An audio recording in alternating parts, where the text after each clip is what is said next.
Hi friends, అందరూ ఎలా ఉన్నారు? బాగున్నారా? మీరు చూస్తున్నారు ఝాన్సీ కనగల పక్కా విలేజ్ వీడియోస్.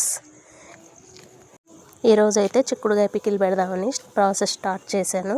ఈ చిక్కుడుగాయలు ఆల్రెడీ నైట్ టైమే కడిగి వాటర్ లేకుండా శుభ్రంగా తుడిచిపెట్టుకున్నాను. మొన్నటి వీడియోలో మీకు చూపించాను కదా చిక్కుడుగాయలు కోస్తున్నామని. ఇవి అవేనండి. దీనికోసం కడాయిలో ఆయిల్ తీసుకుని ఈ చిక్కుడుగాయలని ఒక 30 to 40% కుక్ అయిందాక వేయించాను. మరీ ఎక్కువగా వేయించితే చిక్కుడుగాయలు బాగా గట్టిగా కరకరలాడతాయండి. దీనికోసం ఆల్రెడీ చింతపండు నానబెట్టాను. వెల్లుల్లిపాయలు కూడా పొట్టు తీసి మిక్సీలో వేసి ఉంచాను. ఒక పక్కన నేను ఇవన్నీ చేస్తుంటే మా చిట్టిగాడు ఒకటే గోలండి.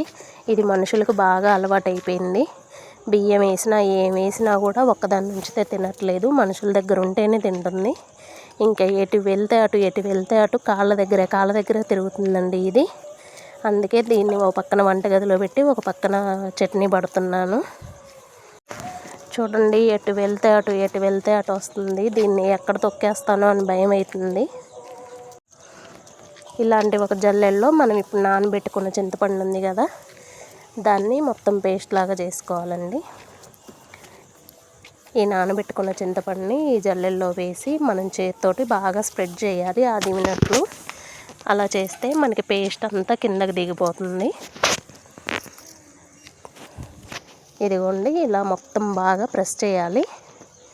మనకు చింతపండు అంతా కిందికి దిగిపోయి ఒక థిక్ పేస్ట్ లాగా వస్తుంది.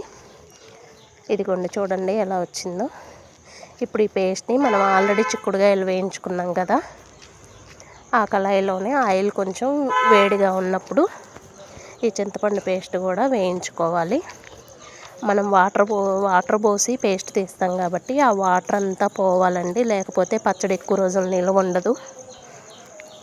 ఇదిగోండి, ఇలా బాగా వేయించుకున్నాక మనం ఆల్రెడీ ముందుగా ఒలిచి పెట్టుకున్నాం కదా వెల్లుల్లిపాయలు, అది ఎంతసేపు కరెంటు పోయిందండి, ఎంతసేపు చూసినా రావట్లేదని రోట్లోనే దంచాను. కొంచెం ఎక్కువగా వేసుకుంటే బాగుంటుంది స్మెల్ కూడా పచ్చడికి. ఇలా దంచి పెట్టుకున్న పేస్ట్ని లైట్గా గోరువెచ్చగా ఆయిల్ ఉన్నప్పుడు వేసుకోవాలి. ఎక్కువగా హీట్గా ఉందంటే ఆయిల్ మొత్తం వేగిపోతుంది, టేస్ట్ అంతా మారిపోతుంది. ఇంక ఇప్పుడు దీంట్లోనే కొంచెం ఇంగువ కూడా యాడ్ చేసుకోవాలి.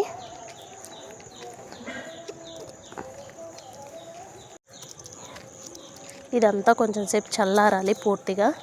ఈలోపు మా చిక్కిగాడు కాళ్ళల్లో తిరుగుతుంటే ఇంకా లాభం లేదని బయటికి తీసుకొచ్చాను. మా వారు వచ్చాక మళ్ళీ స్టార్ట్ చేద్దాం పికిలని.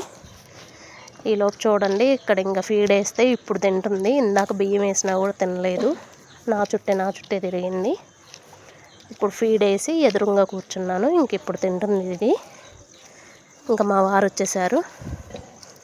దాన్ని ఆయనకు అప్పచెప్పి మళ్ళీ పచ్చడి దగ్గరకు వచ్చాను. చూడండి, ఆల్రెడీ మనం వేయించుకున్న దాంట్లో ఉప్పు, కారం, మెంతిపిండి వేసాను. అవి వేసేటప్పుడు క్లిప్ మిస్ అయింది. తర్వాత ఇలా కలుపుకోవాలి. దీంట్లో ఆయిల్ పట్టుద్ది అనిపించింది, అందుకే మళ్ళీ ఆయిల్ కొంచెం వేడి చేసుకున్నాను.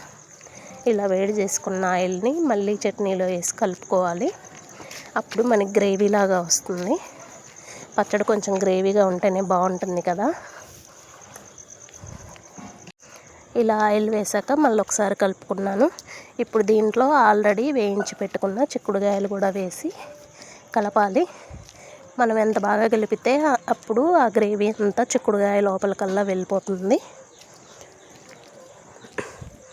ఇంకిలాగా బాగా కలిపాక చూడండి ఎంత ఎమ్మీగా ఉందో, చూస్తుంటేనే తినాలనిపిస్తుంది. ఈలోపు మా వారు వచ్చారు, రైస్ పెట్టమన్నారు చట్నీతో. ఆయనకు కొంచెం రైస్ పెట్టేశాను. టేస్ట్ చూస్తా అన్నారు. మా వారు తిని ఉప్పు కారం అంతా సరిపోయిందన్నారు. నన్ను కూడా టేస్ట్ చూడమని ఒక ముద్ద పెట్టారు. నాకు కొంచెం కారం తక్కువైంది అనిపించింది. ఈలోపు మా బాబుకు టైం అయిపోయింది, స్కూల్ టైం. తను కూడా వచ్చింది. ఇంకా తను కళాయిలో తినటం అంటే చాలా ఇష్టం అండి ఇట్లాంటి చట్నీలు చేసినప్పుడు మా పాపకి. అందుకే పెట్టమని అనింది కడాయిలోనే. ఇంకా చట్నీ అంతా ఒక డబ్బాలోకి పెడుతున్నాను. డబ్బాలోకి పెట్టేసి ఇంకా తన్ని రైస్ తీసుకురమ్మన్నాను. రైస్ తీసుకొచ్చి పెట్టేసింది కళాయిలో. ఇంకా ఆల్రెడీ నా చేతికి ఊడ్చిపెట్టింది గ్రేవీ అంతా ఉందని ఇంకా నన్నే తినిపించమనింది. ఇంకా మొత్తం కలిపి తనకు కూడా టేస్ట్ చూడమని పెట్టాను. అన్నీ సరిపోయినాయి అనిందండి. Okay, bye friends.